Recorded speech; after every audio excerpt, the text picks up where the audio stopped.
Hello, hello, hello. Are we live? I can't see us on YouTube. Oh, there we are. There we are. We're live. Hello, everybody. Hello, hello, hello. Hello, Tara. And hello to any audience that are watching. And let me see, have we got anybody? I can't see.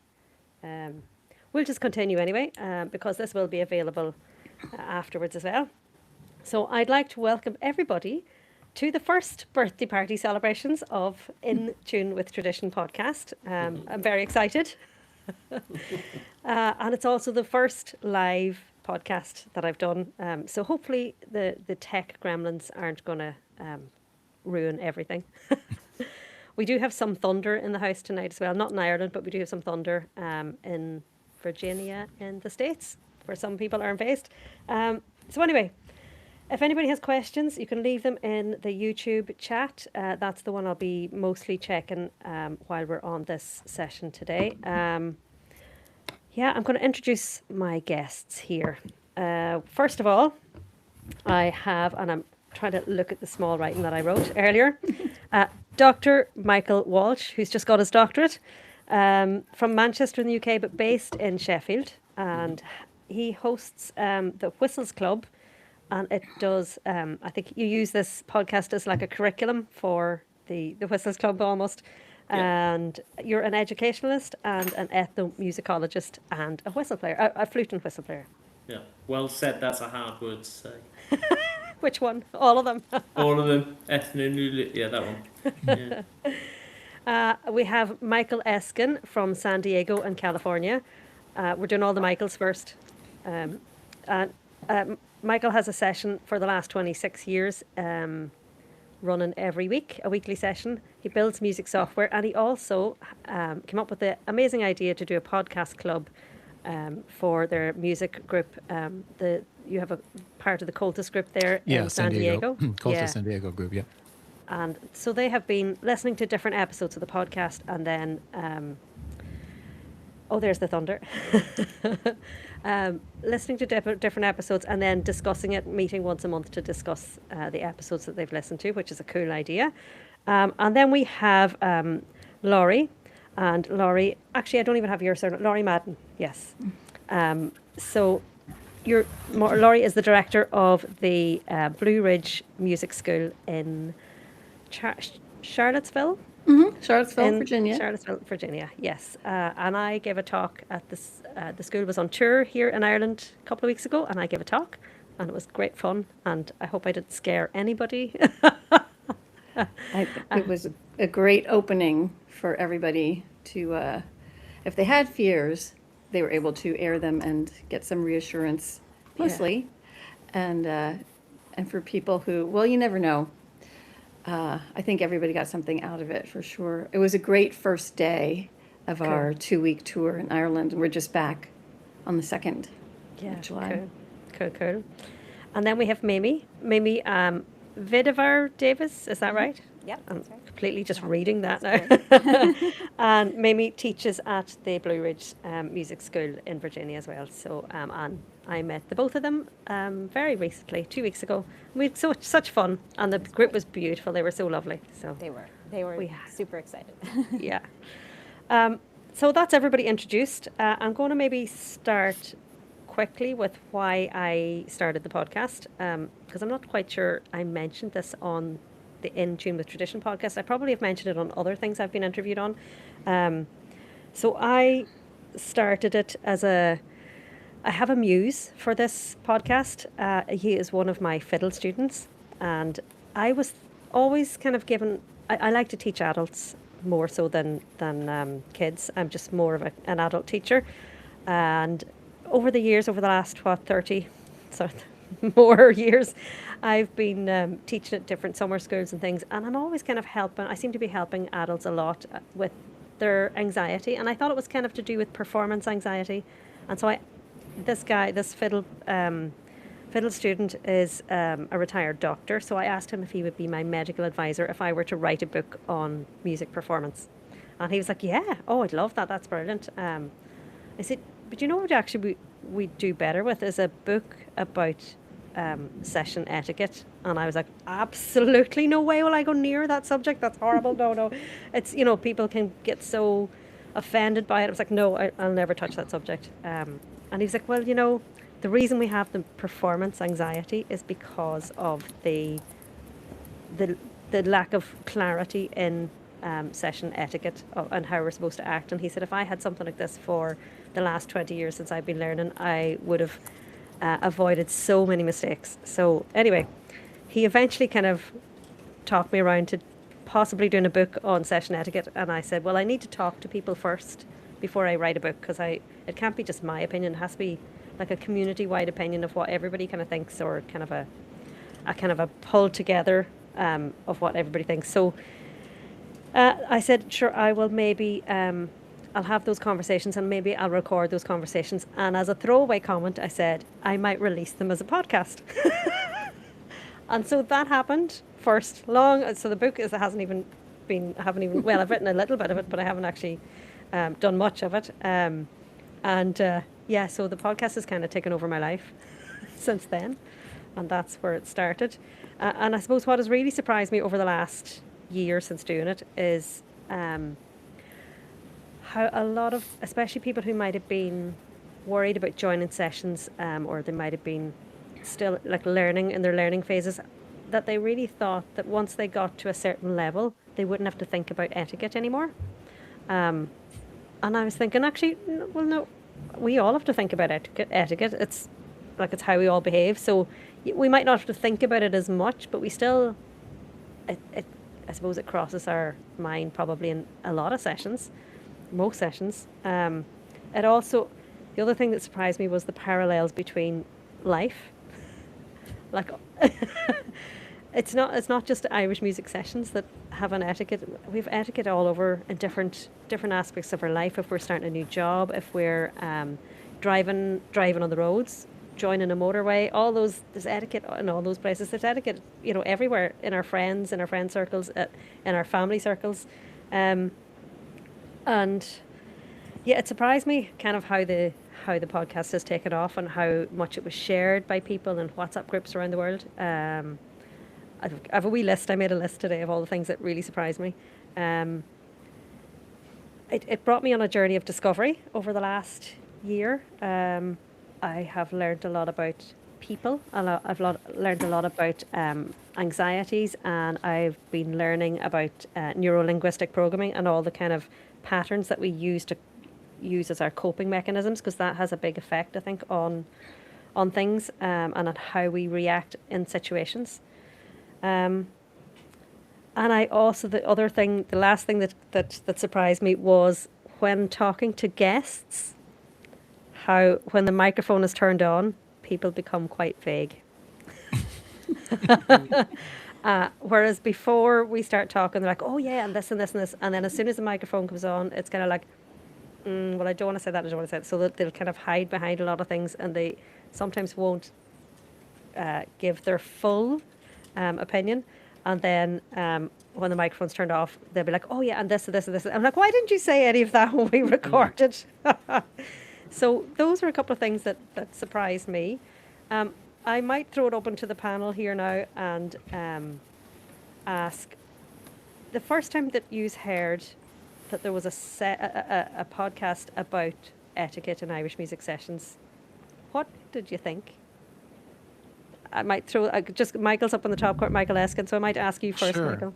Well, I was a big fan of Barry Foy's book, and this it's really interesting because being involved with the Cultus chapter, we have a weekly tune teaching class at this place called the House of Ireland, which is a little cottage in Balboa Park, and I go there when I can to kind of facilitate and see what's going on there.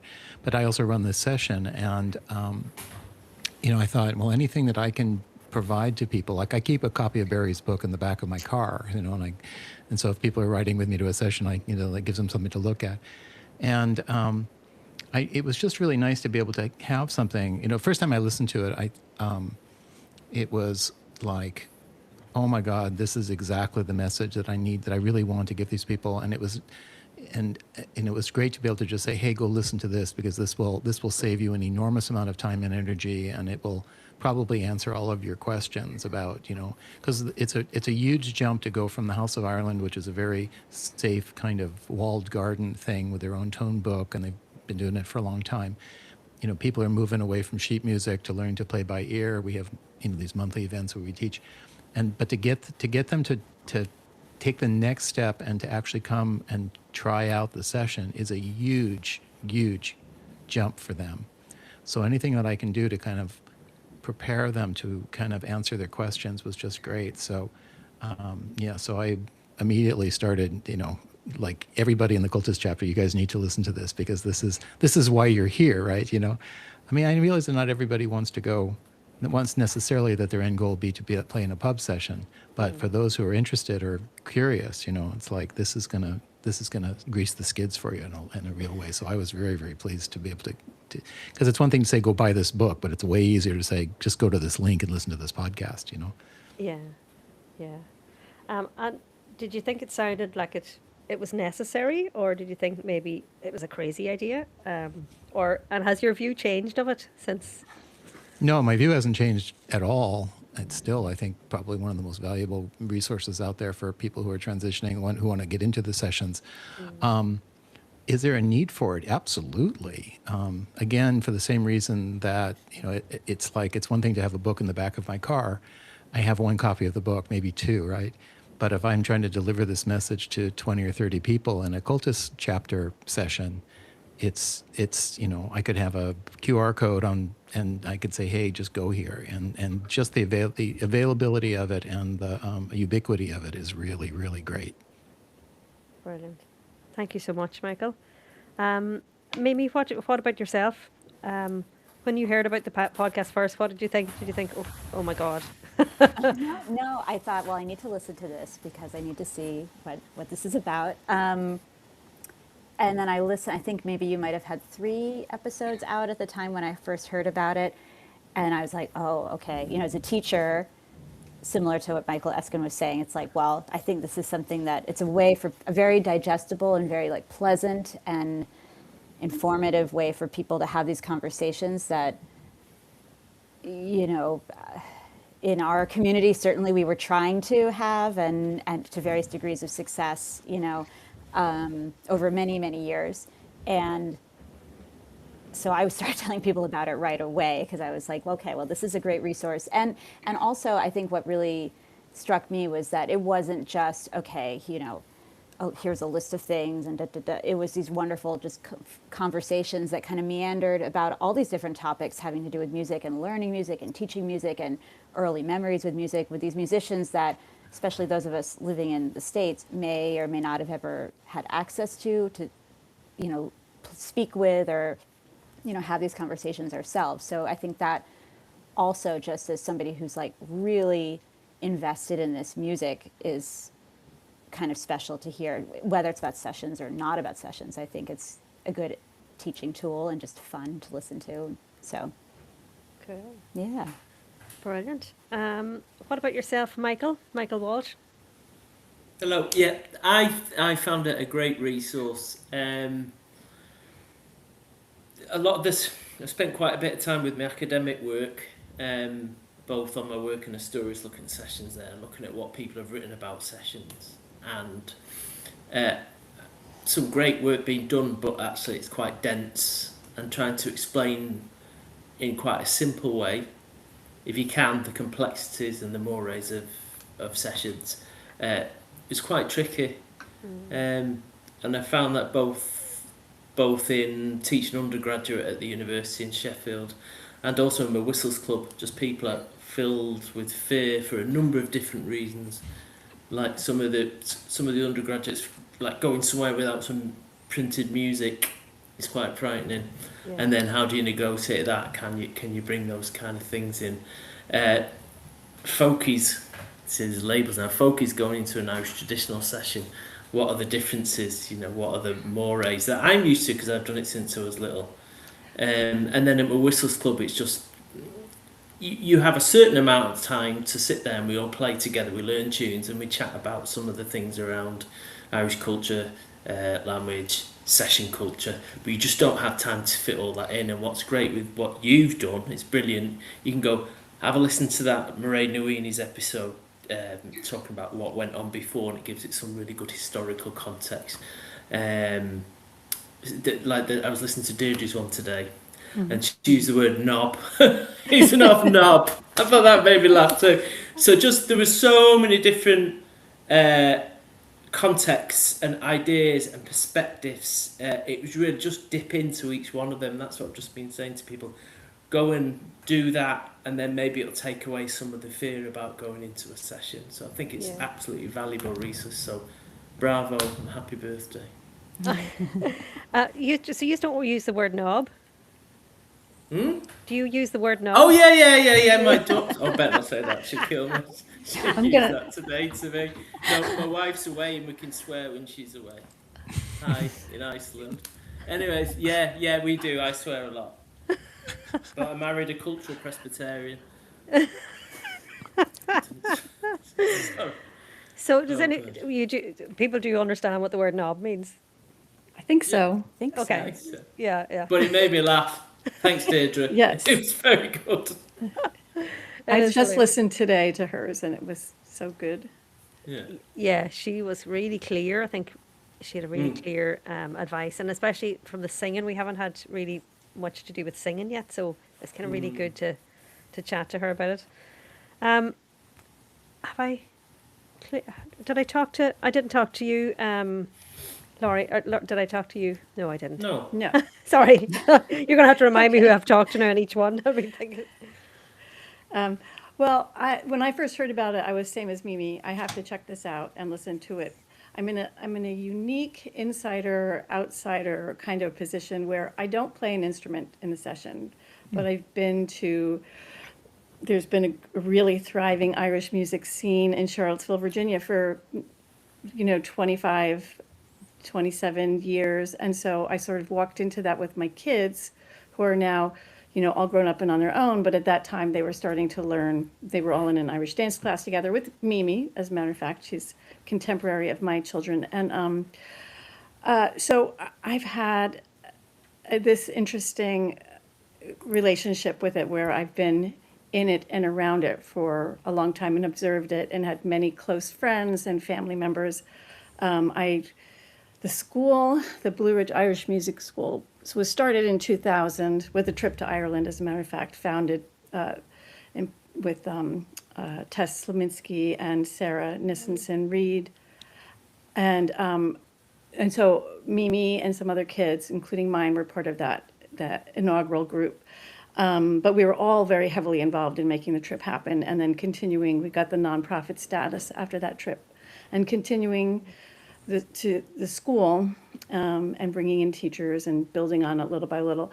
And so I saw, and then after the first 4 years then Tess and Sarah, who were much younger and sort of just embarking on different life careers and trajectories, I was sort of left holding the bag, as it were, and deciding whether or not to putting energy into keeping it going. And so I did, with a lot of help and a lot of input from people who have been way more knowledgeable than I am. And so one of the things is when you have a school that has sessions, I've observed a lot of sessions that were not affiliated with the school, and then the ones that we sponsor, and walking that line and seeing where the problems arise from all sides, from the learners, from the advanced players, and how to bridge that gap. And I think what's brilliant about what you've done, Tara, is that we can say now, this is a BRIMS, that's our acronym, BRIM-sponsored session, and this is our format.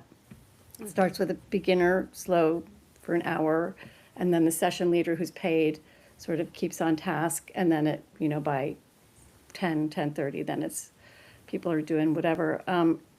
But it's the word coming down from people who are not just us. Right. And I think that's really been helpful.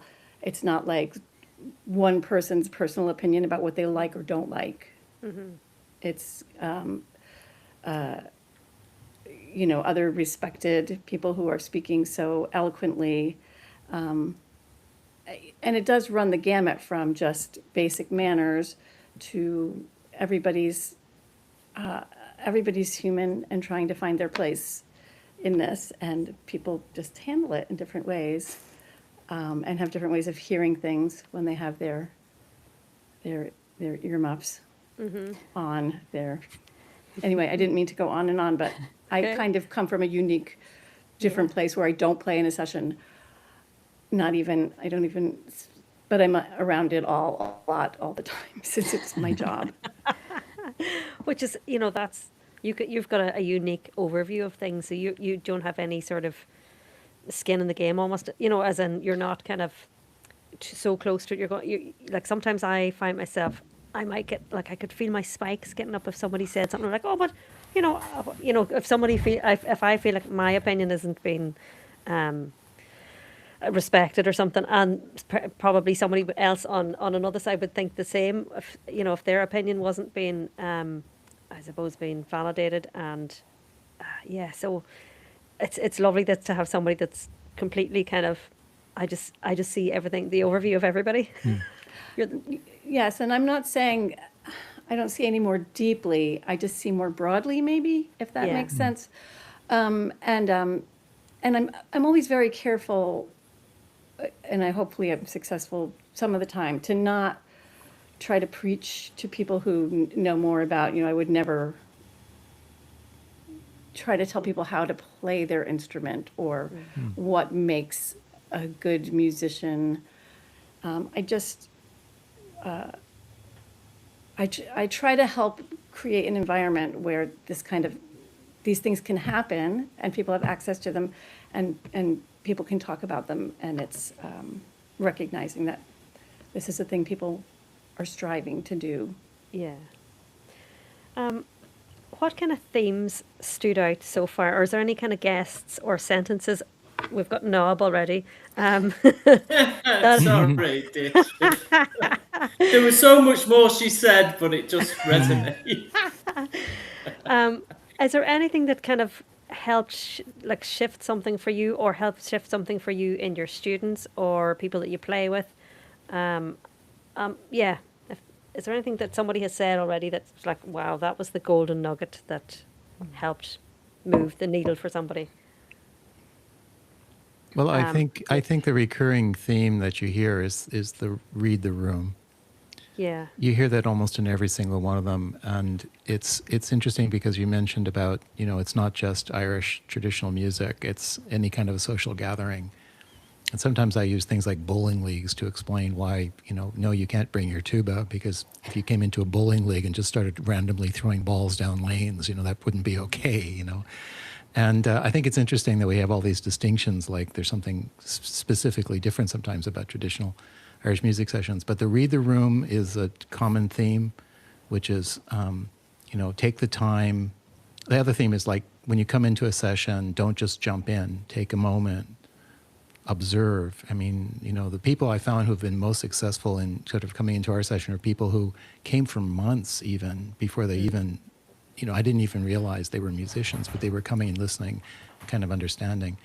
So I think that's a very useful thing. And that's even useful, I think as an experienced player, when you go travel, like, you travel and you walk into a session, take a moment to just kind of figure out, this is a session. Oh no, this is really a gig, or these are beginners and they're taking turns. Okay, so now you kind of know. Okay, you have to understand what the rules are there. Understand what the norms are, and then again the whole thing about wait to be asked, or ask. Don't just sit, right? Figure out who's in charge, or if there is anybody in charge. Sometimes there's nobody in charge, and what you should do is just sit, right? But all of that also comes down to just taking the time to sort of, turn off your own inner conversation and just be aware of what you're walking into, and then and don't be in a hurry. You got all night, right? And so I hear that theme a lot. So that really resonated with me. I think the other theme that I hear a lot is, and you've said this a lot, is, is to ask yourself, is there something I can contribute here? I mean, if I'm walking into a session and, I mean, I've been playing a long time, but if I walk into a session and it's, a bunch of it's like we had a session once in San Diego where the Chieftains did a local concert, and then a bunch of them came over to our session afterwards, which was kind of amazing. But I was thinking, like, if I walked into a session with just those people, would I sit down and play? They came in and sat down and played with us because we invited them. But no, I think I would probably just sit and watch, right? Because that's an opportunity, right? So to be aware of kind of like, where can you contribute? Where can it contribute to you more than you can contribute to it? And being sensitive to that. I hear that over and over in the podcast, and I think that's a very useful concept. Yeah. And I think I'm starting to even maybe tease that saying out a bit more. Even maybe I used to always say, how can I contribute to this, or how can I benefit to this session? And maybe I'm thinking of it as in, how can I contribute to the vibe of this session as well? I'm kind of broadening that statement now with the more conversations that I'm having. So yeah, it's kind of it's about the vibe as well, because maybe I could contribute musically, but my vibe wouldn't contribute positively. But for example, like most recently, the last 5 or 6 years, I've been playing a lot of BC Bach's, previously playing mostly concertina, pipes and whistle and that kind of thing. And, being a box player, it's really fun to play a lot of polkas and slides and stuff. And there's some places where that's the last thing in the world they want to do, and so. Come to Charlottesville. Yes. And so, I mean, in the sessions I play, we play a lot of polkas and slides, but if you walk into a session where all they play is reels and jigs and you throw 7, polkas in a row at them in the box, it's like you're not actually contributing, right? You're imposing. You're imposing your norms on them. And so, again, it's about like, well, geez, I'm kind of noticing that I haven't heard a single hornpipe all night. Maybe these are people that don't play hornpipes, but in San Diego, we play a lot of hornpipes, so, yeah. Cool. What about you, Michael Walsh? What themes have stood out for you? Or Again, what you said, Michael, you nicked my one, but it was that about what can I contribute, which is really good, because it's just reassuring to people that they can just sit in and think about it. And the other thing that someone mentioned, I think it was Kevin Crawford was talking about it. I get Kevin Crawford, I get these episodes mixed up with some of the academic stuff I've read, but so I'm going to attribute this to Kevin Crawford, Dr. Kevin Crawford now. And he said about the other people, the sort of the people who know the music but not necessarily playing. Like Laurie, you were saying about you don't play. But those people who add to the vibe, like you were saying, Tara, are absolutely vital. And sometimes you can just not play and be part of the vibe, and it's all right. So those aspects I found really useful, and sharing to other people as well. That was the thing that I enjoyed and got from it. Laurie? There's your thunder now. There it is. Is it disturbing too much? It's cool. It's pretty cool, actually. It's kind of shaking my house right now, but it'll probably pass quickly. But then it'll be my house, so. Yeah, it's on its way to Mimi's house. I think read the room is always great, and the understanding that there's always going to be a knob, and there's always going to be and really. Yeah. It's funny that after observing what happens with sessions over 20 years, having just been intimately involved with the people who are doing it and going, myself for the fun, for the crack, and seeing this thing sort of play out over and over. And a lot of times it is what will always, Mimi would agree, seen a lot of sessions come and go. And there's lots of reasons. And some of it has to do with that divide and how it's handled, and how the humans who are experiencing it are handling it, and caring for each other or not. Also, the whole, and a lot of it has to do with in Ireland. It's so much part of the culture, and in the pubs and the venues. Here in the States, as you would know, Michael, it's a hard sell sometimes when you have a group who are dying to have a place for a session, and you have to convince the manager or the owner And they're like, well, what is it? It's not a performance, but and people are coming in, but what? They're not going to necessarily eat or drink or tip. I mean, because that will, that's a thing that I've seen happen where we'll find a place, whomever will convince an owner of a venue to give this thing a chance, but then folks will come in and they won't order food and they won't, you don't have to drink beer, but you can have a Pepsi and some fries or something. We'll move the chairs all around, not move things back, not leave a tip, even if you only had water.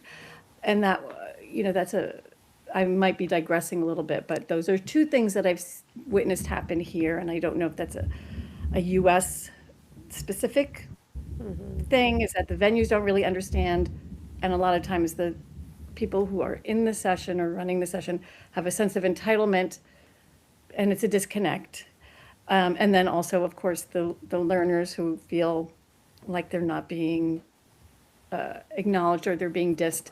And I'll stop using the word, but the, others who can be unkind. But one thing I did learn over all the years was that there is a place for everybody. And initially, I told my kids at one point after I heard what happened at a session, and I said to them, they were 11, almost 12 and 14. And I said, if I ever hear that you dissed somebody because they played the cash jig in a session, you will be in so much trouble with me. And I still feel that way, but I also then began to understand really the plight of the advanced player in the picture as well. And it's hard to navigate, I feel. Never diss the cash jig. My good friend Pete Durkin from Manchester goes, Mike, it's the money spinner, watch. And if you're on stage and you play it to a not very knowledgeable audience, they'll go, yeah! I teach that to everyone because I also say to them, everyone knows it if you're a beginner and you suss out the session, but it's like a key to you getting in there, and there is a bit of that snobbery about it. But I think it's a really useful thing. I mean, there's a reason some of these tunes, everybody knows them. It's because they're played and they're good. Exactly. I don't know if it has as much of a connotations here. Sometimes we actually played it in the session last night. Yeah. Not because there was like beginners in the session, but we just played it because, we just said, why not?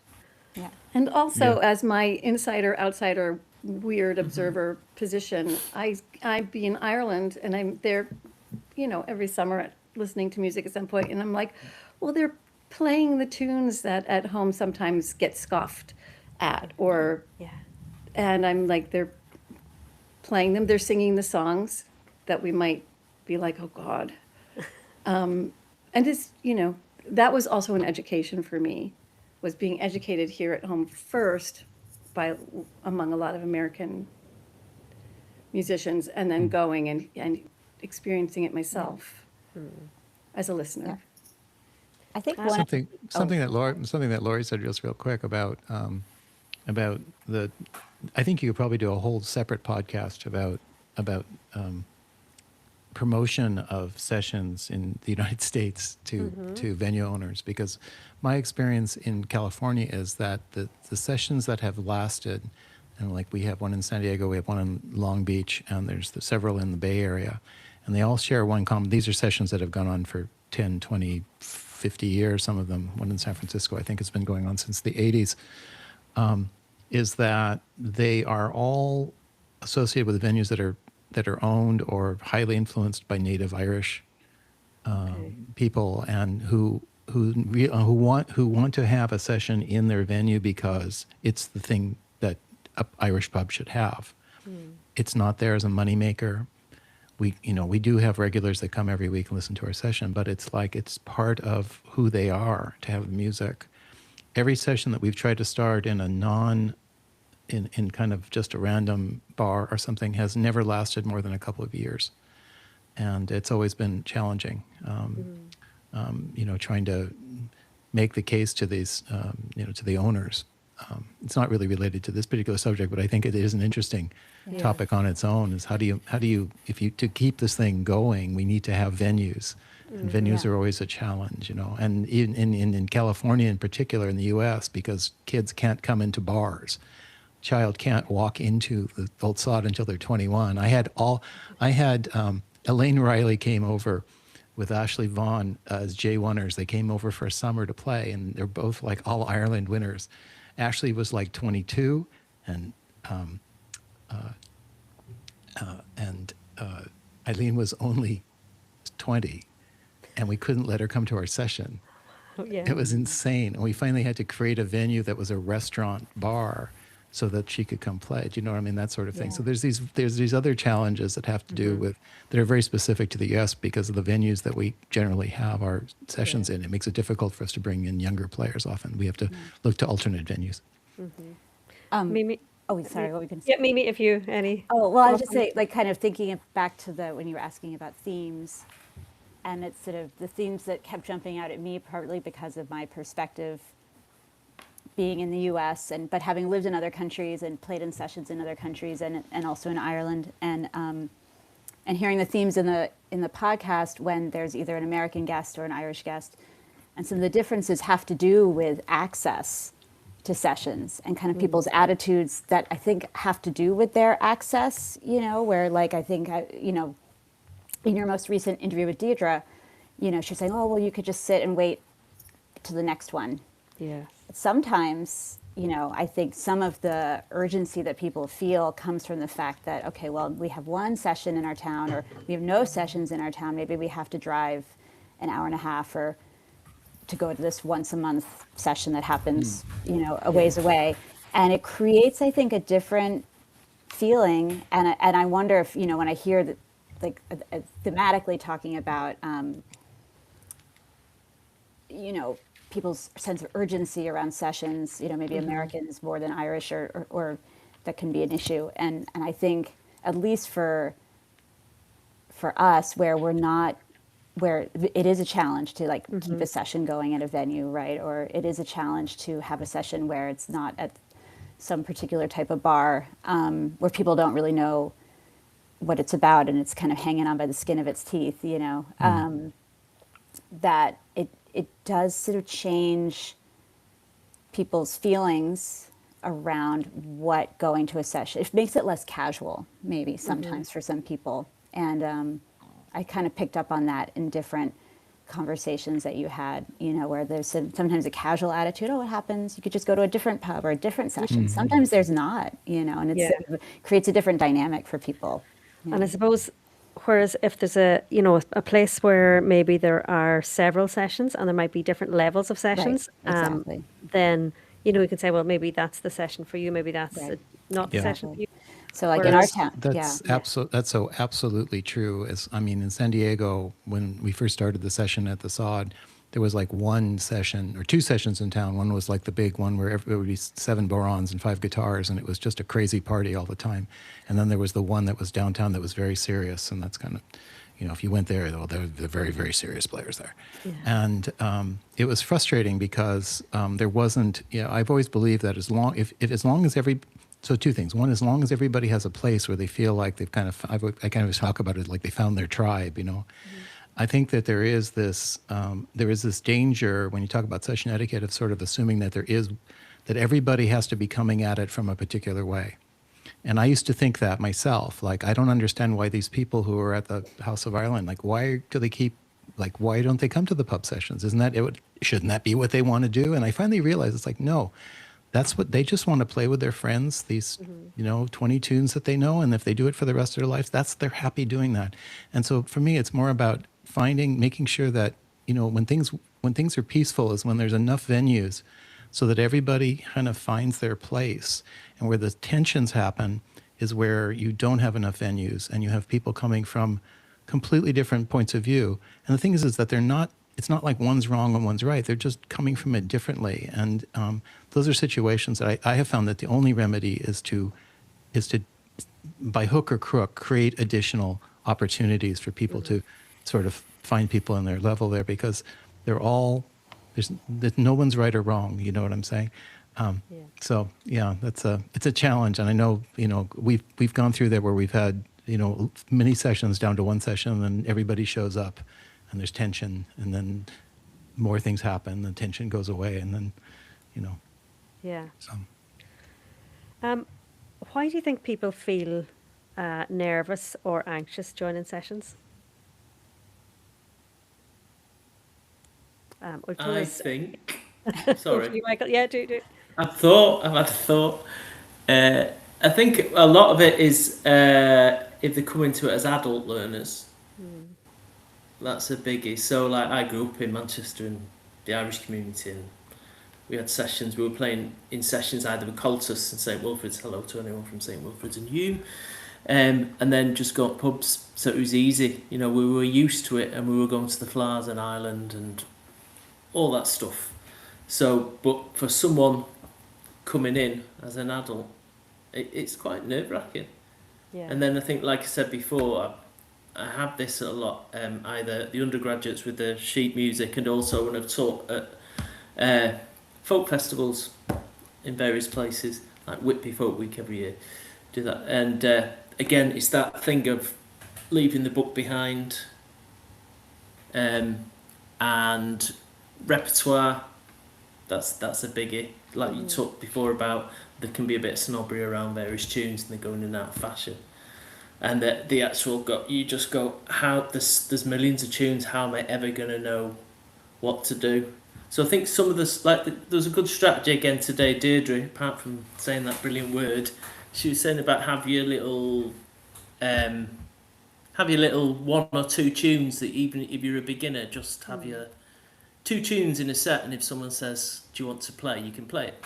It gives you a bit of confidence as well. So it's some of those things. It's just fear. It's a big thing going into a place, and all these people fronting out, putting a big face on it. So, And what about those who maybe don't feel as nervous and maybe lack self-awareness? Because there is obviously back to that word again. I think there is. So I suppose 90% of people would maybe feel a bit nervous if they're coming to it as an adult learner, and then there would be a few who maybe think, that sure I can do that, and lack self-awareness a little bit. Those are the people who, if you can harness their energy and direct it, often become really, really great contributors to the scene if they don't have their ego tied up in it. Okay. I think you do get like people who've been playing for a couple of years, they know 50 tunes or something like that, and they think they've got it, and and they'll come to a session and they'll very, very confidently play, Kesh and Morrison's, and like, here we go, we're going to play Kesh and Morrison's. And the thing is that I look at that and I think I really appreciate the enthusiasm there, Now, if they're just not, if they're just wrecking everything, I think that's a different question. The question that you said about people, and this is really true with adult learners, and it has to do with what Michael said about sheet music, is, my theory, and I talked about this one on your episode, was my theory about that is, and I don't know if this is just a US thing, but if people are reading off of sheet music, it means that they can read off of sheet music. And that means that at some point in their life, they probably had some classical background. I was originally a classical flute player through high school, and played through college and all that, competed in solo competitions and all that stuff. And there's a lot of, I kind of refer to it as like classical trauma. Do you know what I mean? It's like all of us who have ever played in classical music have been either in a situation where, we were scolded, or, a band director, you there, that's a B flat, and so there's a lot of sort of this thing where we feel like we have to, if you're a classical player, you have to play perfectly, what's on the page is there. And if you don't play it that way, you're going to get in trouble. I think a lot of ex-classical players have this kind of residual trauma from their, especially if they were accomplished players when they were kids.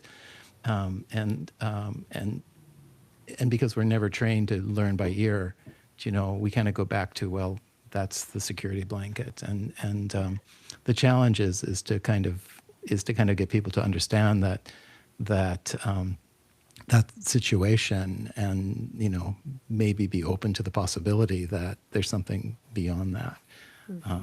So Yeah, it's a tough one because I remember teaching a fiddle class, and there was a classical violinist. I think she might have been French. Very, very accomplished. And I said, look, I'll be teaching by ear. And she was like, no, no, no. And I was like, but it's okay. Like, we'll take it slow. And, you probably know more than you realize. No, she's like, no, no, no, I need the notes. I said, I'm not going to give you the notes. I'm sorry.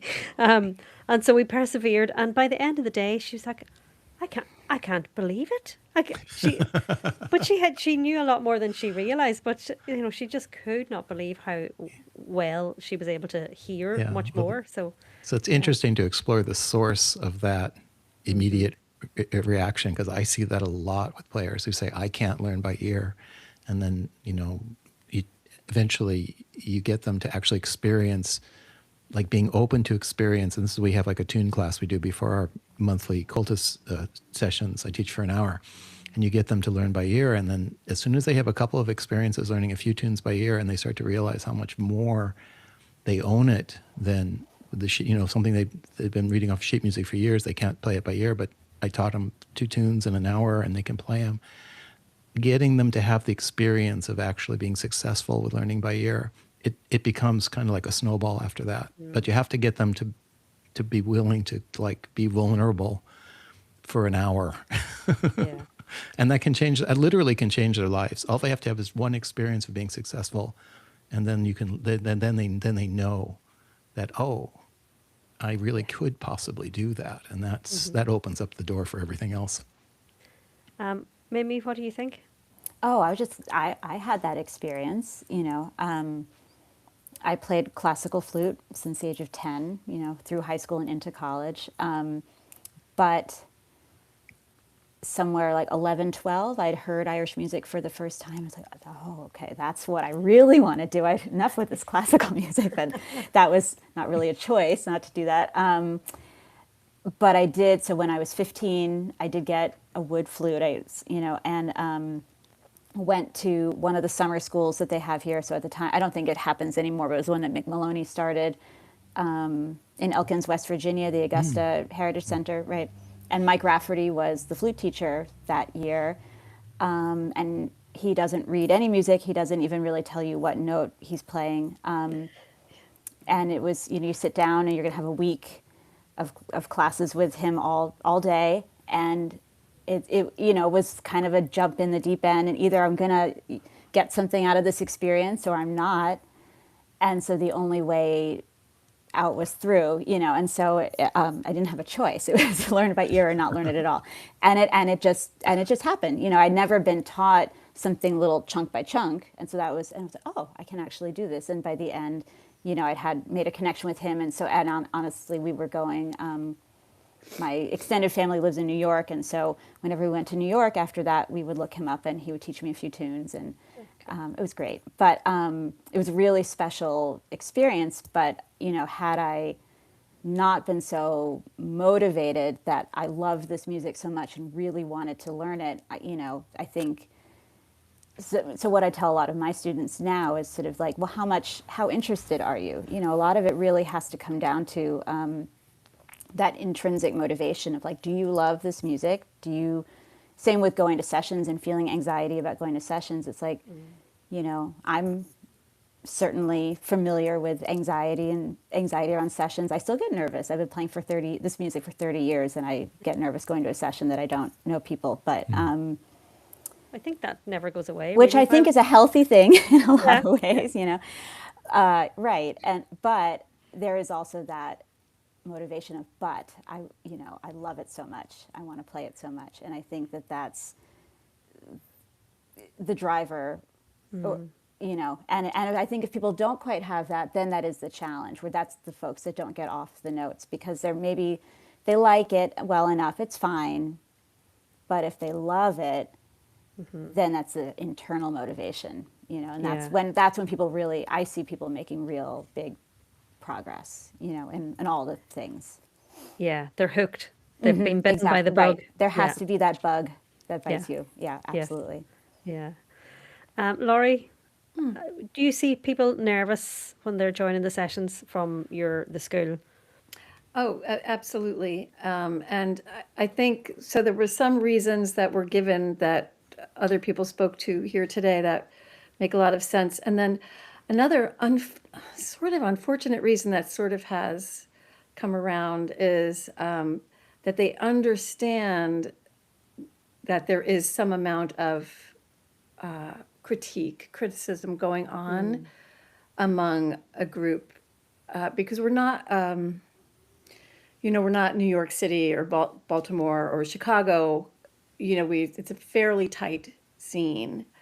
And so if somebody hears a story, and of course it gets blown up, and it gets blown up in your mind if you're new at something, or you're newly bringing a guitar, you already play or something like that, and you hear a little bit and it gets kind of blown up and maybe taken out of context, and then there's a little bit of a reputation. Is this making sense, Mimi? Do you? Yes. Well, this is Okay. it's making sense to me. Well, I'm saying because you're here in this scene, I want to make Right, sure that absolutely, when I'm yes, speaking yeah. to this, that I'm, The small and so- town effect. a little yes. bit, And yeah. I think that I've had people say, I might have, but now I know I will never bring a guitar and go to this session. I will never do that.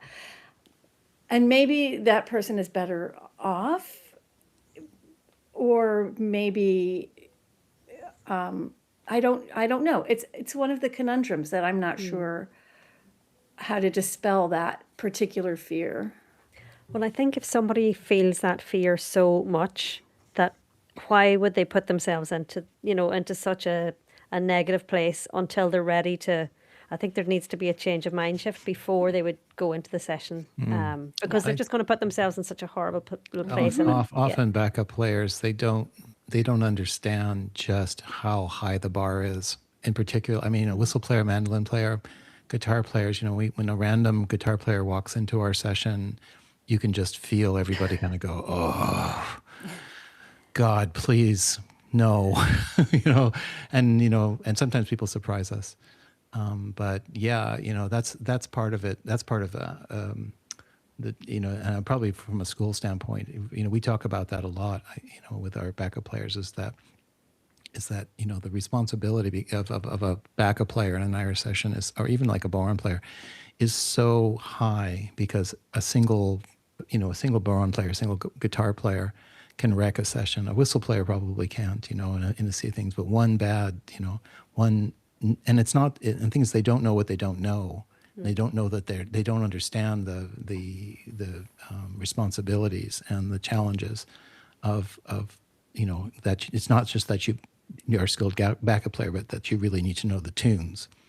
And so someone with a guitar coming from let's say from a folk or an old time world, where the tunes are pretty. I don't mean to diss old time music, but they're much more homogenous in terms of keys, and there aren't the modal changes and that kind of thing. And so they don't know what they don't know, and they walk into something that their perception of what the requirements are very different from what the actual requirements are, and that's always a challenge. The way we deal with it with these people is, you say, how do we give it a chance? Well, you can play a set, and we'll see how it goes. But if you particularly since you're new to this, if it doesn't work, I may ask you to not play, and you can stay and listen. Is that okay with you? And if they say yes, perfect. If they say no, then we have a problem, right? And so, part of it is just, I think, is communicating to people who want to come in and do backup. It's just kind of understanding that they've chosen to do something that's really challenging and difficult to do well, and they need to be prepared for that. And the problem is that usually happens because someone who has bought a guitar walks into a session, and that you don't have an opportunity to have that conversation in advance, and that's where things get very, very uncomfortable sometimes. And because of where we are here in Charlottesville, at the foot of the Blue Ridge Mountains, there's a lot of overlap with the old time music, which is beautiful, like wonderful. It's such a musically rich area and historically rich, and the different cultures, the dance and the music and everything. But it does, it Yeah. can It has challenges. Yeah. challenge us, thank you. Yes. Yeah. The thing is, too, I always find it to be very, having to deal with this a few times over the years, is it's nice to have some resources. I say, hey, there's Chris Smith's book, A Celtic Backup for All Instrumentalists. That's how I learned to do backup. Definitely go check that out. I think it's a really good book. Go look at John Doyle's stuff on YouTube, or buy his instructional things.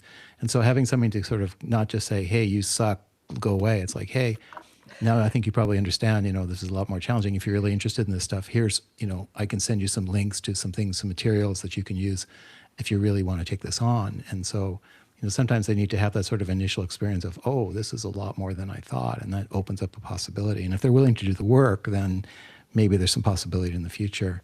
But yeah, it's always interesting. It's hard to have that conversation. I think that kind of conversation would have to happen very quietly and subtly, maybe Yes. at the end of the night, or Yes. because it's how do you approach? You can't do it in front of people. Yeah, It's yeah, it's that's just too because it's kind of kind and it's also extremely brutal. Yeah, I was just going to say, is that right? yeah. Please, Michael. Yeah. Some of those, I think, what Michael was talking about what's okay and what's not, I think are quite subjective. And I think it's harder, like you said, if you're in a smaller town with less choice. Because I think places like, for example, Sheffield, which isn't the biggest place in the world, but you can certainly go and find your tribe of what's okay. I go and have my sessions with my group of mates who are very highly skilled musicians, some of them professional, traditional musicians, and it's lovely. And it will be some of those things that very tasty backing on the guitar, those kind of things. Actually, we've got Charlie Piggott now who's moved to Sheffield, and he comes in and throws marches and Okay. slides and everything with Rowan. So that's really good. He shakes it up a bit. But there's some other sessions where you go in and, like one in Fagin's, which is where I would have gone when I was younger. And it's got a really punky kind of attitude to it. So there's some great musicians going on, but it's an energy of a whole load of young people. And they look like the young Dubliners, they've got the big hair going on and they're whacking it out. And they're improving all the time. And it's brilliant. And it's like, who's to say what's right? I was watching, it's a bit abstract, I was watching Shane McGowan's funeral the other day because I'm trying to learn Magillamar, I'm trying to learn a few more Irish songs. And I was thinking about how he was going out of the church to Cooley Choir, Pedro Rida's choir. But when they started off in London and then you had Spider Stacey on his tin whistle, and his tin whistle playing hasn't changed much, people going, that's bloody awful. And now the aesthetics that they pushed and brought in is accepted as being brilliant on its own terms. Yeah. So if you're lucky enough and you've got big enough space, you can find your tribe. Also, yeah, sometimes I'm a bit like that. I get a bit fusty and set in my ways, so it's quite nice to go in and see some people pushing it in another direction. We have a thing in Sheffield called the Sheffield Sessions Festival. So if anyone's free, any Easter weekend, there are, I think, about 100 sessions. Oh my and you God. can find your tribe. Every pub, you can have an E flat, B flat brass session. You know what you're saying about don't bring your tuba in? My son's a brass player in fantastic. Yorkshire. Don't upset brass people in Yorkshire. That's fantastic. So you've got everything. You've got an electronic music session. You've got these brilliant young people who did this. So there's something for everyone. Mm-hmm. So yeah, it is a bit of a minefield, but it's highly subjective. Yeah. I'm going to ask one last question before we go to questions that are in the live chat. I'll start with we'll start with Mimi Yes. this time. What makes a session magical for you? Can we teach it? And what kills that magic for you? Oh my gosh, that's a big question.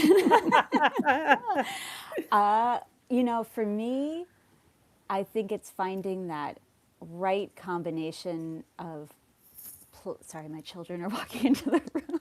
Hello, children. Of playing and not playing. What I always try, what I think is, what am I saying? What's magical for me is having tunes come up that I wouldn't have thought of myself, if that makes sense, right? Yeah, You know, I that's can neat. think of whatever is sort of at the top of the stack up here, and great, but then I would just be playing into a void myself, you know. So I want to hear what's in other people's brains, and so and have it maybe be some things I haven't thought of in a really long time, or don't know, but where that's maybe that sort of sharing back and forth, where everybody's kind of dredging up from the depths, like, oh, what about this one? What about this one? That's the most fun for me, is when that kind of thing happens, and people sort of find their connection of like finding similar tunes that they just feel like, oh, these are really special, you know. Yeah. Yeah. Can we teach that? What can make a different thing special for different people? Yeah, I think encouraging people to really, really listen to the music as they're learning it, you know. I think that it's kind of, if you're coming at it as a child, it's a little different because you're starting that musical education from scratch. But if you're an adult learner, there is some retroactive like steeping, I think, that you have to do, just like learning a language, right? Where you have to immerse yourself in a language to learn it. So you kind of have to immerse yourself in a music to really become fluent or proficient in it, you know. And that fluency, I think, is what leads to that ability to kind of share back and forth in that way. So I always encourage all of my students, you know, if you're driving, and because around where we live, you know, often people have a 30-minute drive to go any particular place. So I just say, put it on in the car, put it on while you're doing the dishes, put it on while you're doing anything working in the garden, or doing anything kind of that you can just be listening, and you just have this as your soundtrack to your life, just like if you had been growing up with it, that we have not had that privilege, right? And so we kind of have to do that little extra step. And maybe then hopefully that fosters that really deep love for it and kind of appreciation for those special tunes, perhaps, you know, you can hope. And so that's, but I think without doing that, I think it's really hard to get to that point, Yeah. you know. So What kills the magic for you? are you asking me? Yeah. It's a three-parter question. It's a sorry. three-part question. Well, you know, for me particularly, I have a lot of trouble with ambient noise. So, you know, if I'm in a venue where there's just a lot of chaos, oral chaos going around, I have trouble picking out what I really want to be hearing, you know, especially if I'm not sitting next to, you know, my favorite thing is if I have a fiddle player to my, what's this hand, to my left, then I can really like click in, you know, that flute and fiddle thing is my all-time favorite. And so if I can click in with that fiddle player, and if they're sitting right there, then you can have that real sort of sharing experience.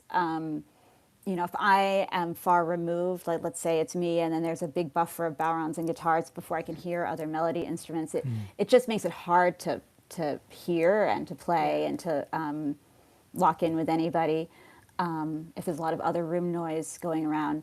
And, you know, some of that is really just uncontrollable. In terms of people and their behavior, you know, I feel like, Lori can probably agree with me, we've seen so much, you know, interesting choices and characters along the way that, you know, I'm not too rattled by a lot of things. But if someone's, you know, creating a lot of jangling sounds, then it just almost makes it impossible to play. So that would kill the magic for me. Cool. Laurie, what about yourself? What makes a session magical for you? Oh, it's okay. So I'm usually sitting at the bar and the musicians are just a few feet away. And a lot of times I'm not really listening. I'm kind of like soaking it in, and people will come by on their way to get a beer or to go to the restroom. And we'll be talking, it'll be very lovely. And then a tune will start, and all of a sudden I've lost them. Like they're just I'm like, just go. You got to go play this tune. I know you do. I love it when, you know, since this particular session that I go to the most is affiliated with a lot of people I work with who are instructors or students. I love to see when somebody takes a brave, bold step, you know, like our wonderful teacher Fiona Balistreri and her singing class, and they'll, sometimes all of them will show up, and it's generally a small number, and they'll sing, and everybody will be so attentive and respectful, and you can just see the singers owning it and feeling so good about it. So seeing that come together, the moments that are happening in the school, and it's a Tuesday night session, and so our classes, a lot of our music classes are on Tuesdays, and so a lot of people are coming from one to the other, and and seeing that connection, because it is sort of a partially a learner's session. So students are coming, and for some of them, they are having their first opportunity to be in that first hour and starting a tune or a tune set. When there is sort of a round robin at the beginning. Or I just love it when the singing class comes in and everybody goes quiet and just revels in the moment. And what kills it? Oh gosh. When I can see or sense, I'm mostly not, I hope everybody knows this, I'm mostly not sitting there like scrutinizing what everybody's doing. I love to go, and I'm never there keeping an eye on things, Yeah. really and truly. But sometimes you can't miss a thing that happens, and so I guess what kills it for me is when the director part of my brain has to kick in and be like, oh, well, there's a thing. Like, how do we talk about this, and how do we process this together? Because there's a rotating group of session leaders who are all wonderful musicians and wonderful people and great teachers, and they all bring different perspectives to bear. So yes, I like to have it sort of be in the background, have people come say hi to me, see people have this experience, but I don't like it when my director brain has to come in a way where I'm like, oh. Oh, what are you doing? Right? Yeah, What are we you going to don't do work. about this now? Yeah, yeah, But it's rare. yeah. Michael Walsh, for you, what makes a session magical? Right, good question. Probably appealing to my ADHD head. I like things that are a bit eclectic. And also I spent a lot of time living in Sheffield for years, and there's a pub called Fagin's, and the landlord used to curate. He used to come out and sing if the vibe wasn't right, or he just got the right people. And you could have anyone. Anyone from Dwayne Eddy to, I don't know, anyone could turn up, and it'd be a traditional session, people join in, and it'd somehow meld. So a nice mixture of things like that. And like I mentioned the other day when we had Charlie Piggott came in and he played all sorts of odd, brilliant tunes like slides and marches, because I love all that stuff. I teach that at Whistles Club, get the marches going. The other magic is that kind of familiarity. So playing with people you grew up with. So, and you don't see very often, and that you've had a lot of shared laughs, like the people we lived together when we just finished university, and we'd all lived in these mad, messy houses, and we've all got kids all grown up and become fairly respectable. And every so often you get a chance to just sit and play with each other, and there's a certain comfort to it.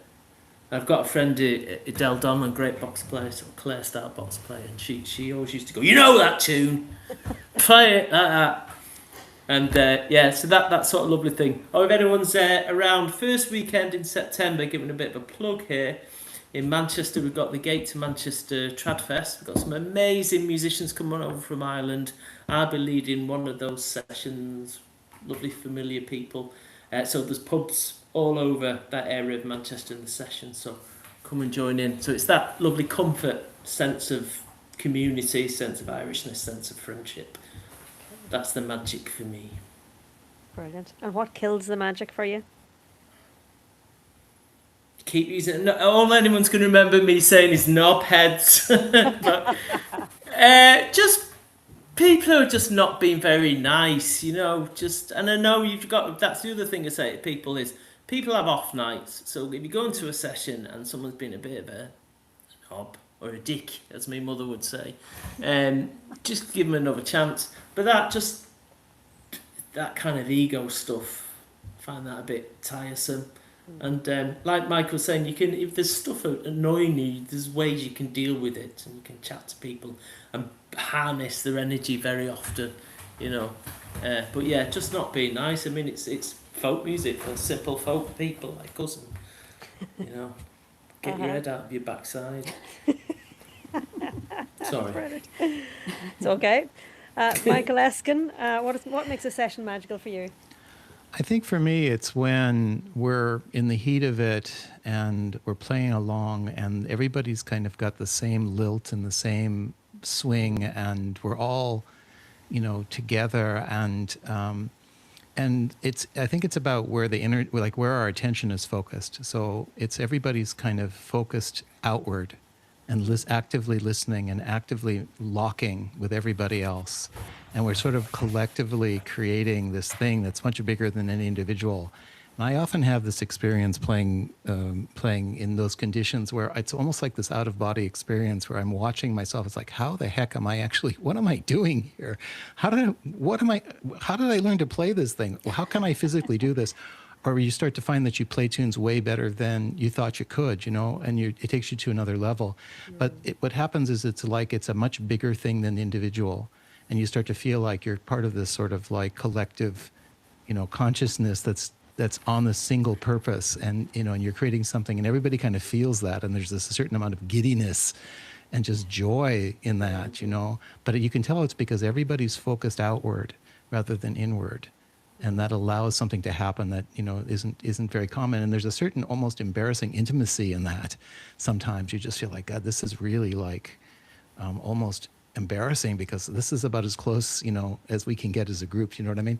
And so those are my peak experiences, and I can remember that, just sort of having this sort of like, you know, watching it happen from outside and thinking, oh my God, this is amazing. And I think it's important to recognize those moments and savor them, because they don't happen that often, you know. I mean, yeah. And what kills that magic for you? What kills the magic for me is when the energy, that attention is reversed.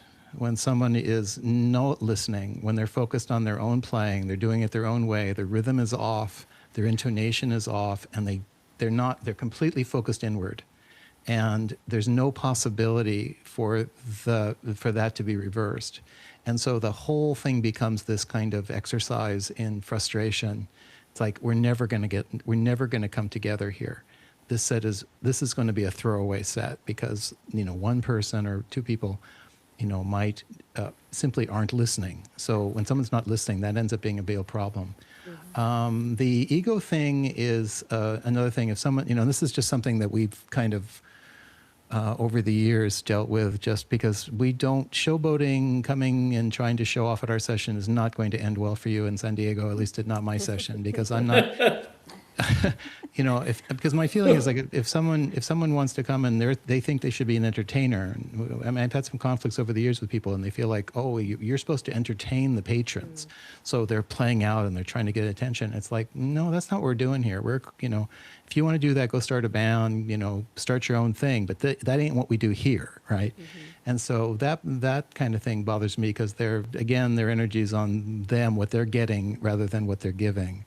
And so, but we don't have too much of that anymore. That's kind of solved itself, because I don't, you know, I mean, like, I have very simple rules, and one of the rules in our session is is people need to be nice. Very simple. It's like, tune your instrument, don't play the tunes that you don't know, play the tunes that you know, and be nice to each other, you know. And you know, we just kind of don't tolerate any kind of like. It's like, if you're not nice to people, then you're not, you know, you're not coming back to us. But anything that kind of anything that just I think the other thing too is people playing tunes that they clearly don't know and continuing to play them is, I'm just super sensitive to that, you know. And it's like, you know, I try to make it clear to people it's fine to not play, but when someone just continues on doing that, particularly if they're right next to me, then that completely kills it for me. I go out of my mind. I But was that doesn't happen that often, really, yeah. which is a good thing.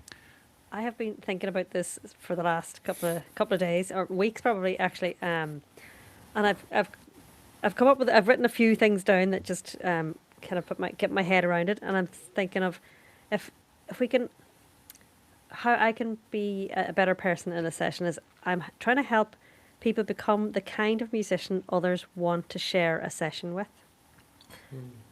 and who enrich every session that they enter. And I'm thinking, yeah, that's kind of it's all about sharing the music because it's a team sport. It's not like it's not a solo thing. So yeah, that's what I'm thinking. That this whole kind of project is about becoming a musician who others want to share a session with. So yeah, that kind of it's generosity as well. Yes. Trying to be generous to other people. Mm-hmm. Anyway, we're going to go to the questions. We have a few questions in. And we have a few people saying hello. So we have people in Costa Rica. Hello. We have people in Chile. Nice. Yeah. Hola, ¿qué tal? Wow. Yeah, we have some people who can speak the language. Anybody else that you can mention wherever you're from in the chat? Do please mention where you're from or where you're calling in from. Somebody's asked as well. They've said happy birthday to the podcast. Any sessions in the Starry Plough in Oakland in California? The Starry Plough's in Berkeley, and it has it? an amazing it has an amazing set of sessions every Sunday. They start, I think, around 5 in the afternoon. I can't quote me on that, but it's nice because they have 3 levels. They have a kids session that's run by Deidre. I don't remember her last name. I think it's her name, for kids, and then they have sort of a open all-level session that tends to be a little bit more for newer players, intermediate players, and then around 7, I think it is, it goes to an advanced session that's hosted. These are all hosted, but I think they have 3 hosts, one for the kids, one for the intermediate, one for the later, and the later one goes to like 2 in the morning. And that's where I go when I go up to the Bay Area. That's at the Starry Plough in Berkeley, and then on Monday they have a Cayley in the same facility. The other one in San Francisco they have similar names. The other one is the Plough and Stars on Clement Street. That's on Sunday afternoons, and that's been going on for 40 plus years, maybe even longer. That's typically a little bit smaller. The one in Berkeley is like 50 people. I mean, it's massive. It's amazing. The bigger part of it, it's like, it can literally be like that many people, but then it gets smaller as the night goes on. The Plough and Stars in San Francisco is in like at 2 in the afternoon. You have to look it up because it's changed over the years. And then there's another one at a place called Slancha in Oakland that goes, I think, starts a little bit earlier than the one at the Plough and Stars. It's actually possible to do 3 sessions on Sundays in the Bay Area. You can go to Plough and Stars in the afternoon, go to Slancha, and then when that's over, you can go to the Starry Plough and play till all hours of the morning. So. And we were just saying about access. There's a lot of access there on different levels. And they're very, as well.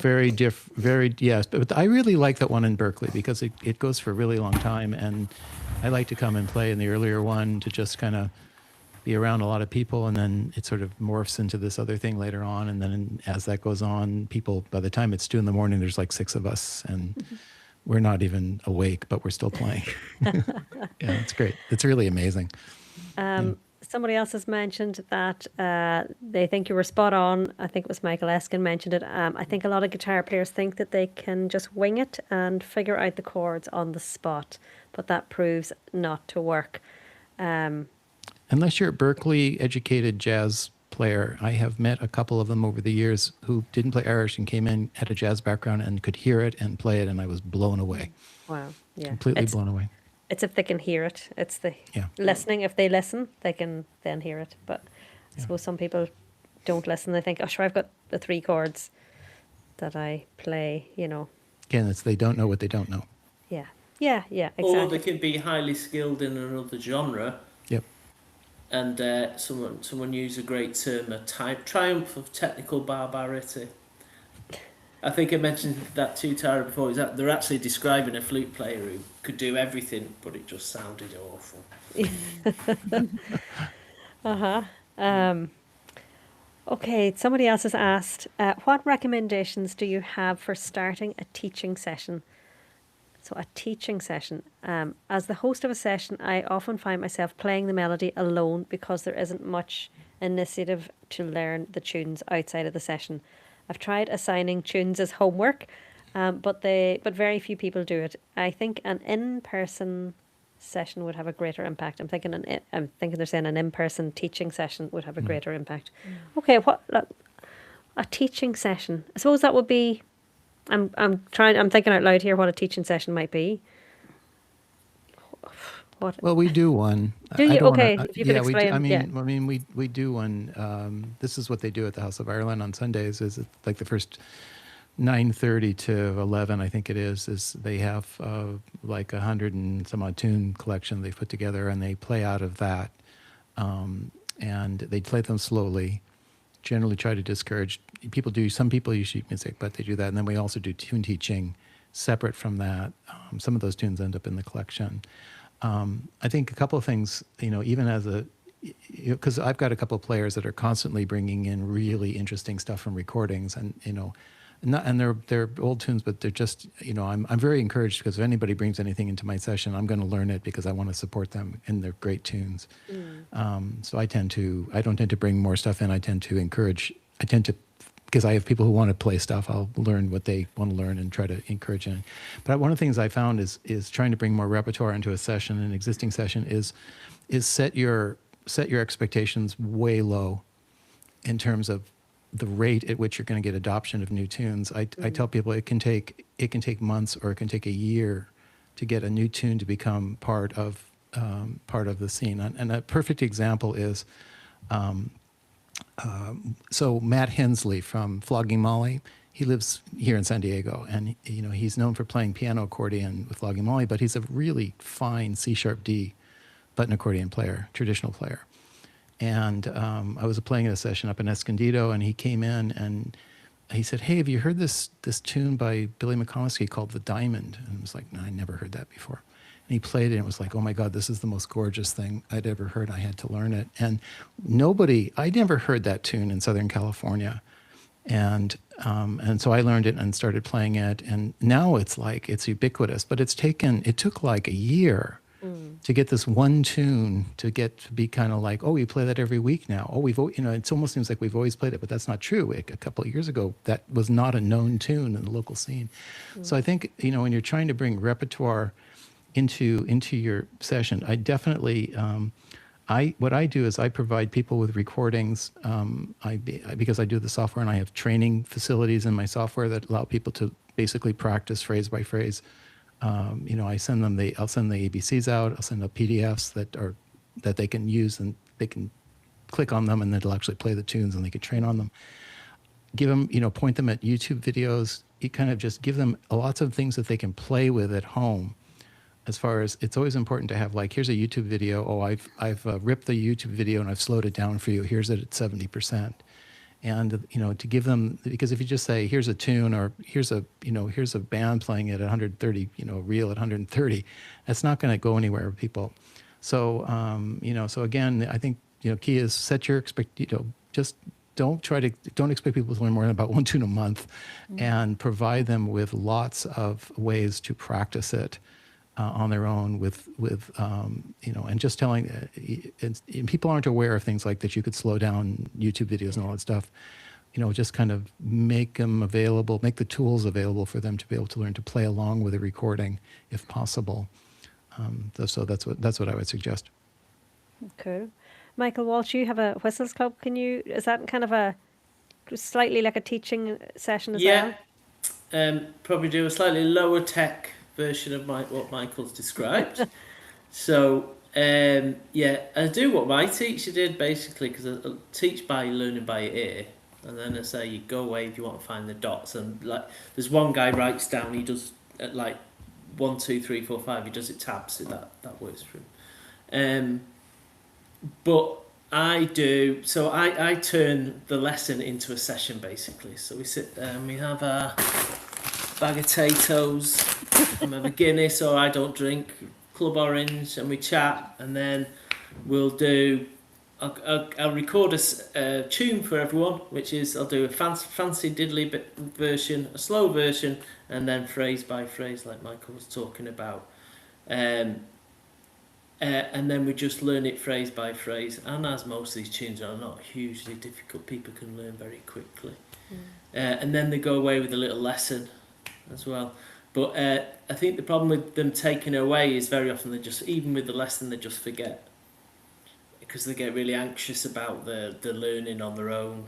And if you're doing it with them, you can go, it's all right. And like, talk about ornamentation. I just said, look, they're mistakes that someone liked.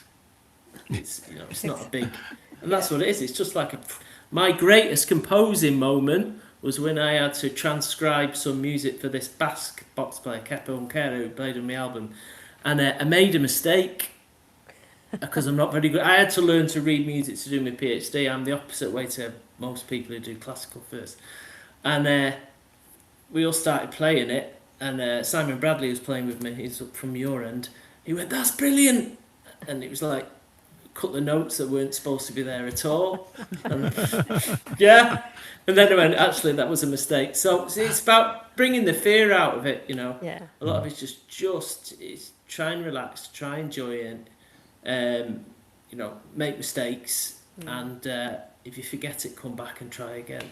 And then what we did, so I didn't really plan anything because you don't quite know who's going to turn up each week. But what we did then at the end, just before we broke up for summer, we just all played. We didn't do any learning, we played the tunes. Some of them knew half the tunes.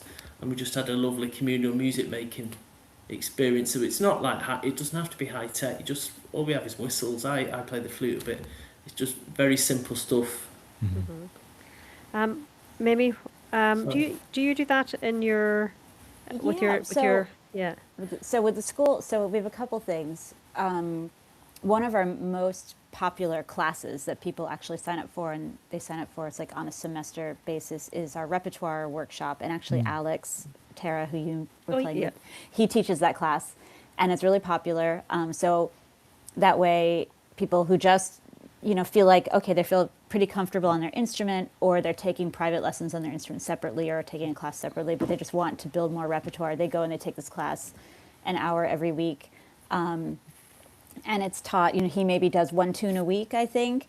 And it's, you know, taught little phrase by phrase, and then people record it on their phones. And if they want to go find the dots for it, they can. If they don't have to. And it really makes a difference. You know, I mean, people are learning a lot of tunes from that. And what happens is that because we are a fairly small, relatively speaking, community, you know, people are bringing those tunes. Oh, well, Alex just taught us this one, and so my students will come and we'll work more on them together. Or we also have somebody in our community who's taken it upon himself to run, very well run, what he calls a slow session, and they meet every other week. I think like they reserve a room in a public library. Talking about Dave. And it's so well run. He just keeps a list of the tunes that they play. He's like, this week we're going to play these tunes, and everybody's welcome. And so it's been a great, honestly, teaching resource for me, because my students will come to me, oh, well, at Dave's session or the slow session, we are working on this tune, but I don't know this one. So then we do those, and then they can go back to that session whenever that happens next, and then they will play them. And then he might add things onto their list if there's a lot of people that all know this one tune that are very excited. Maybe it's something they learned in Alex's class. So I think there just needs to be kind of somebody who's pretty organized, who's willing and interested in coordinating something. But people really respond. Our experience is people really respond, and people, you know, their rate of again, if they're interested and they're excited about it, they do, you know, because we are a town with this school, you know, they have the access to somebody teaching things to them if they want, or helping them out if they get stuck with something. And so, you know, it's a real comfort, definitely as well. doable. Yes, Yeah. for sure. Yeah. Laurie, do you have anything to add to that? No, I'm really glad that Mimi touched on all of those things. because I was thinking about the Alex's session class. And then you will see these students come when they get the nerve up to the first hour of the, our every other week session. And you could see a lot of progress with, I'm thinking of a couple of your students in particular. The other thing is that the session leader, since we're a small-ish community, but pretty vibrant, when they come to a session, their teacher is either on fiddle or flute or singing or whistle. Oftentimes, even if their instructor isn't the session leader that week, they'll be there. Yeah. And there's a lot of reinforcement with that, because the teacher will know what they've been working on, and what they like, and what they will know kind of what they would probably like to play, and will start that tune Yes. with them. And so that's one of the fortunate things about being a smaller group.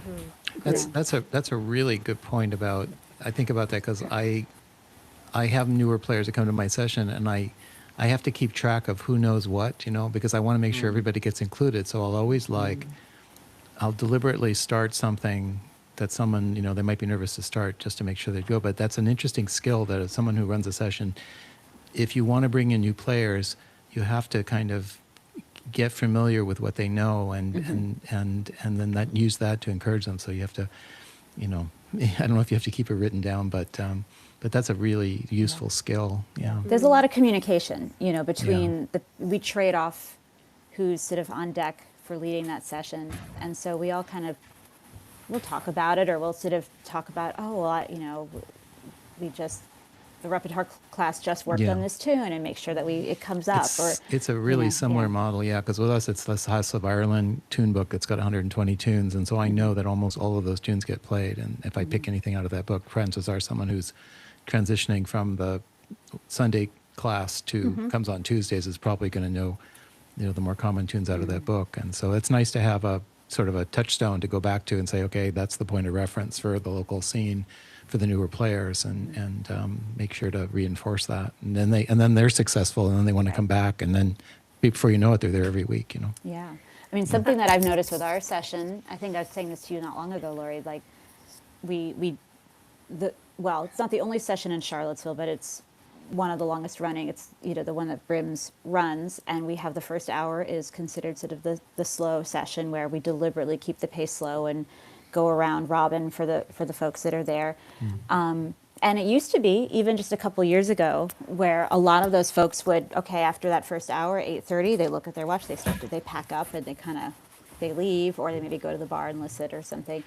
And those people are just staying because they know the tunes, and as things are progressing, they're just continuing. And a couple of them now are staying the whole time, all the way through, because they're able to keep up and they feel comfortable, and so they really are making a lot of progress, which is really nice.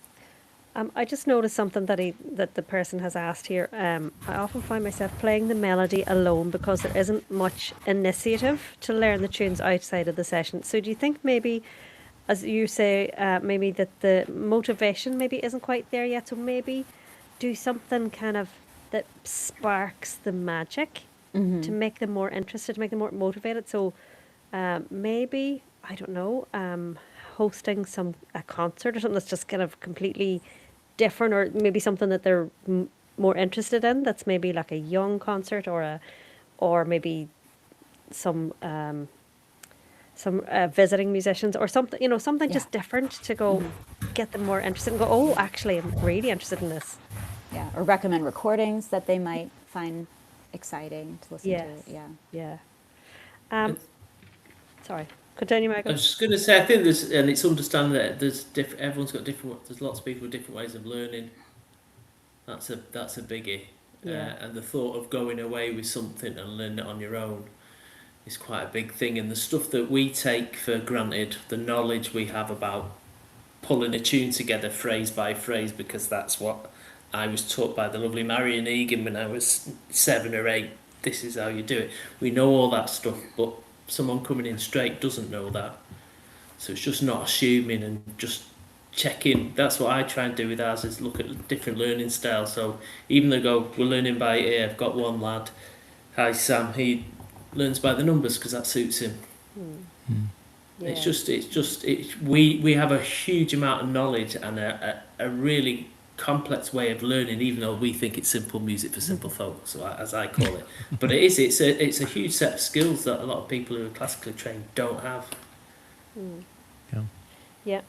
There's another So- comment here. I so appreciate the comments about session availability, learners and professionals together. Also, the lack of historical Irish music background in the USA. It's different here than in Ireland. Yeah. Okay. Yeah. I'm going to ask you one last question before we're going to finish up, because I'm conscious that I'm keeping you all late. What is one final piece of advice that you would give people, or one thing that you wish people understood more about Irish music sessions, and also your number one tune to learn?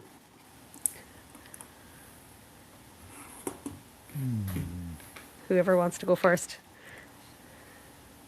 Don't all jump in together. The first part's easy. The second part's hard. First tune that I always teach everyone is the first jig that I taught, which is Paddy's Return, which is Kitty Lie Over. Okay. It's quite a simple generic one, and it is a really simple tune to learn because there aren't any twists and turns in it, and then people can usually pick it up. And in terms of tips, is just go and give it a go, and remember that you will always meet difficult people. Sometimes you meet difficult people, but don't let that put you off, because you'll find your tribe and there are a lot of nice people around. Yeah. Find your tribe, I think, is a good thing. Yeah. Michael Eskin? So, ask the question again. If you had one piece of advice or one thing you wish people would understand about Irish music sessions, and then a tune.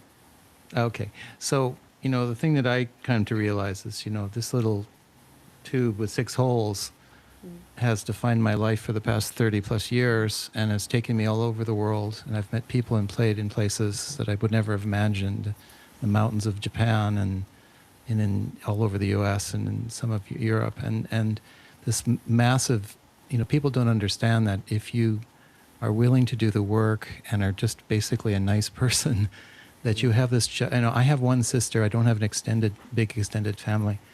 And yet I feel like I have a family of people all over the world where I can go anywhere and I instantly walk in and I'm like in family, and I'm able to, and the thing is that I don't think this is something that people understand, that there's this kind of, like I go places and, and people will take me in and I can stay there and they'll show me. I mean, there's this whole thing of, you learn a few tunes on this thing, and you've got this entryway into this enormous extended family, and so it's it's a lot more than just about the tunes. It's about this whole extended culture thing, and I try to communicate that to people, because I just think about all of the people that I've met and all of the experiences that I have that would have never happened if I hadn't taken this music, and done the work, starting probably 30 years ago. A single tune, that's a really, really hard one, because I have my favorite tune, and I literally told people, this is what I, when I pass away, I want to be cremated and I want my remains poured into the King's River, which is this beautiful river in the Sierras. And while my ashes are being poured in the river, I want them to play Mayor Harrison's Fedora. Yeah. I think I've said that before. I think that's just the perfect encapsulation of so many emotions in one tune. Now, that's not exactly a first tune. I've thought a lot about first tunes for people, and I think something as simple as Lucy Farr's Barn Dance. Yeah. It's just a Great great, tune too. very simple. I mean, about as simple a tune as it can, but it's absolutely delightful, and and it kind of stands alone. So. I'm a big fan of barn dances. I love them. Yeah. Laurie, what do you think? What would be your one piece of advice or something that you wish people would know about Irish music sessions? and then a tune. I think to listen, to understand that to be there and to not be actively that listening is an active part of it. I teach little kid dance classes, and I messages from parents saying, I have a 3-year-old. Recently I was like a 2-year-old, and I want to start them in Irish dance, and I tell them, oh, I will ruin this experience for your child. They'll be like, oh, we put on music and they dance around. I'm like, that's exactly what they should be doing. Yeah. I will ruin it, and they will never want to do it ever again. And I think I think that the immersing yourself and listening, like there's no shame in not doing it right away. In fact, it's the opposite, because even just today, our friend Deirdre saying that many times she'll go in and all she wants to do is listen.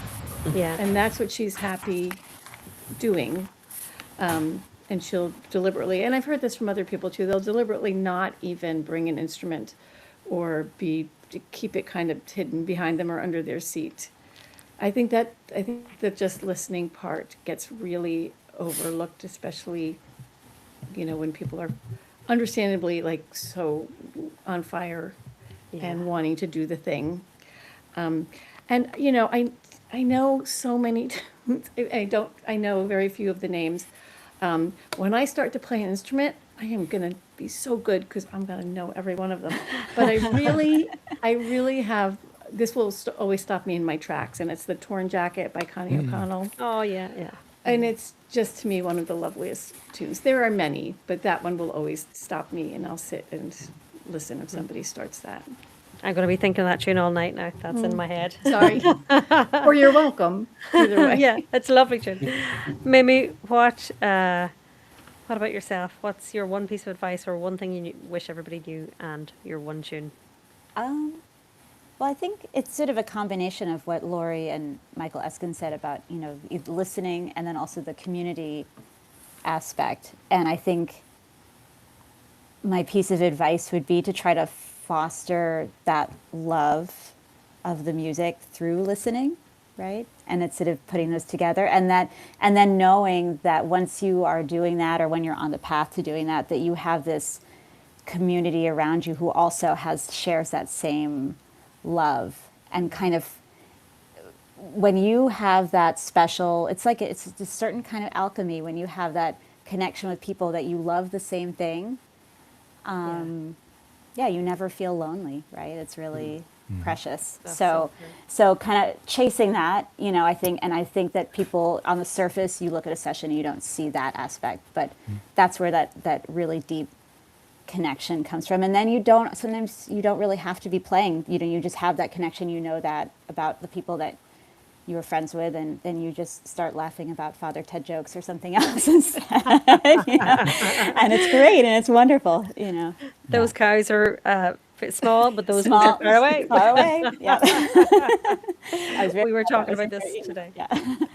And in terms of tunes, if we're talking about tunes, we teach the very first tune that I teach to people is Hot Cross Buns. Yeah. Okay. Or Pop Goes the Weasel, which can be a jig, something that people already have in their head that they don't need to get stuck in their head. My favorite tune right now, one of the Flax in Bloom. Yeah, that's my Lovely. Yeah. Cool. Thank you very much. I'm going to give a couple of. We didn't hear it from Michael. Oh, sorry, Michael. What? Well, we did hear your tune, but what was? I your said piece of both. advice? Yeah. Okay. My That's the piece of thing. advice. Yeah. Yeah. Well, I've forgotten what it was now. It That's is, the you did, ADHD. you did. I was mistaken. You did. I was just going to mention about the future direction of the podcast. At the minute, I just checked today. I hadn't checked the stats for a while, and it's around. There's 92 countries listening to it, which is crazy. That's amazing. That's amazing. Congratulations. It is crazy. So, happy birthday, podcast. There's been over, I think it's 260 questionnaire responses, which each have about 5 to 10 questions in them. So I will never run out of questions. There's been the likes of the podcast club that Michael Eskin has set up. It's been kind of used like almost like curriculum by various music schools like yourselves. So I think I mentioned before we started that what I'm thinking that it's more like, you know, people are learning to drive, so they're learning to play their instrument, they're learning to play the tunes on it, and what the podcast and session etiquette project in general is trying to do is show that it's the key on the map, you know, so that they can then decide for themselves what they want to do. So they're just kind of understanding what each of the key elements on a map are, rather than me tell people, or we all tell people, you shouldn't do this or you should do that, or you have to do this and you have to do that. So it's to give people the kind of clarity on the ambiguity so that they can try and make the decisions for themselves. Because we all have to do it. Like we all, it's as clear as mud, but we all have to do it. So I am turning the sessionetiquette.com website into an educational hub, I suppose, or an educational space for Irish traditional music sessions. I know the term session etiquette can be a little bit, have negative connotations. So I have also got the Irish Music Sessions.ie and .com, which will all direct to the sessionetiquette.com /learn place. So that's in the cauldron at the minute that I'm working on. And I'm changing all the podcast transcript pages so that they're easier to see and read, because I know that we sometimes talk in Ireland a little bit fast and harder to understand. So I'm trying to make those into more conversational transcripts so it's easier to read. And hopefully more resources and maybe some even live questions and answer sessions. And actually, here's one final question for you. If there's anything that you think the podcast should do, what would it be? Anything that you should do more of, or shouldn't do, or needs to include, or whatever? Or not just the podcast, but the session etiquette kind of, or Irish music session project, whatever this is. This mapping project. I'll be a cartographer. I think that, well, this is my ethnomusicologist head on how the sessions are evolving in different places. Yeah.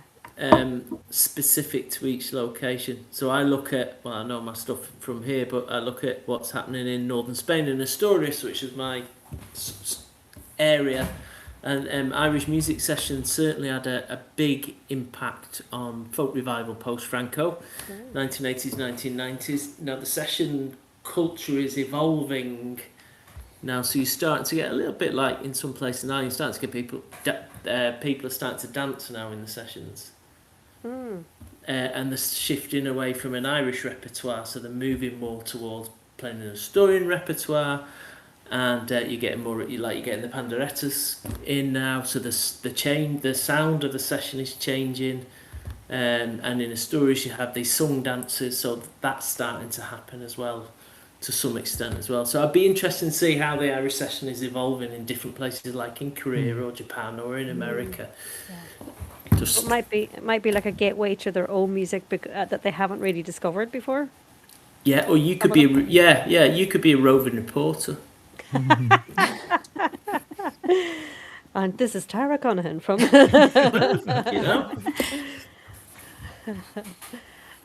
anybody else have ideas? I think so. I wouldn't. I think the podcast stands alone in terms of, just that alone is sufficient. I mean, really, for part of you're making something available that just hasn't really been available. But probably one thing that might be useful, and I know this functionality is duplicated on the session.org, is to actually have a directory of sessions where people who run sessions. Because part of the problem with session.org sessions is that people put their sessions in, but then the way that it's just physically structured, the comments and the updates kind of flow, and you can end up with pages and pages, and to find out that the that the venue is closed, you know.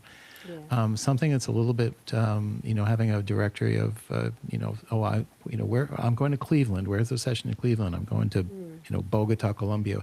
Having some kind of a geographical thing where people could enter their sessions and keep up the updates and have the updates be very concise and terse, and be able to do some, you know, searches by city. That might be useful. Because that seems like a natural thing. It's like, oh, where's this? Oh, I'm interested in sessions. Where's the session in San Diego? Oh, I shouldn't have to go to another site and try to figure out, you know, the 5 sessions that aren't happening anymore, which one's actually still happening. So, Yeah. Sorry. I do know of two recently that have set up. There's the Shift app, and then there's another one that I just saw yesterday or the day beforehand. That there's a whole directory of Irish music sessions. So. Yeah. Is this a web? As long as it's a web-based thing and not Yeah, I think it's a web-based. a mobile app-based thing. Yeah. I must have a look, but there was definitely another one. It's called Trad something. Yeah, or just partner with one of those Yeah. things. Make it really Yeah. easy to get think access that's a to good that way. from you directly from your Exactly. site. Yeah. Brilliant idea. Love it. Mimi? Any ideas? A wild thought just came to me. Brilliant. Not really Love that wild. wild thoughts. Yeah. Well, you know, so we mentioned Lori and I and a couple other teachers from the school just came back from taking a bunch of students to Ireland for a little over 2 weeks. And I think it's really interesting for people to experience the differences between sessions in the United States and sessions in Ireland. And Michael Walsh just mentioned, you know, peeking in at sessions around the world. And I almost wonder if there's a way to like connect, like have like session pen pals, like this session kind of communicates with this session somewhere else, and they share like, what are you playing? What are you? I don't know. I don't, just a kind of a funny thought that might be interesting or motivating to people, or I don't know. Yeah, love Yeah. it. Like sister cities. But Kind of, right, that Yeah. idea. Yeah. Love it. They're just it's not off tangent. The Irish government has got a new diaspora strategy, which they've just published, and they're very interested in diasporas connecting. So just interesting what you were saying about that, and that might be something that you could have a look at. There might be some pennies there for you, or I was going to say punts, but somebody. euros. Yeah. Cool. Laurie, any ideas? I don't know that I do. I think that, you know, when I discovered it, and I think I probably heard about it, the podcast from Mimi, I just thought, oh, thank God. Something to point people in the direction of, with different people that you couldn't dispute the cred. Yes. Yeah. And I just think that's brilliant, and it's probably done so much for so many people in our different positions. I think everybody who's here, you know, and I'm back and forth in my mind about, you know, at Brims, what we do is everything's together, the dance and the music and the singing, you know, so the dancers, when we have our recitals, showcase, they dance to live music. And so it's really of a piece, and we don't compete. That's another thing that we've made the conscious choice that that's not what we're teaching for. But you know, but I don't know if that, for what you're doing specifically, that if that would water it down too much, you know, to try to look at the bigger picture of dance within, because some people do dance at sessions. Certainly singing you have well covered. Yeah. Cool. Okay. More dancing. Dancing's great. I love dancing. Yeah. I used to say I'm a dancer before I was a musician, which I was. Not a very good one, but I still loved it. So anyway, I can't believe we've gone on so long, but thank you so much. It has been just amazing. Michael Eskin, Michael Walsh, Laurie Madden, and Mimi, I'm going to have to read it again, Davis. Sorry. And to all the listeners and everybody who has put in questions and have tuned in from all around the world. So thank you so much. It has just been a pleasure. I've loved every minute. So happy birthday to the podcast. Woohoo! Happy Yay. Well done. Congratulations. Yeah. Thank you. Thank you. Thank you. Yes. Thanks for having us. try and find the stop button.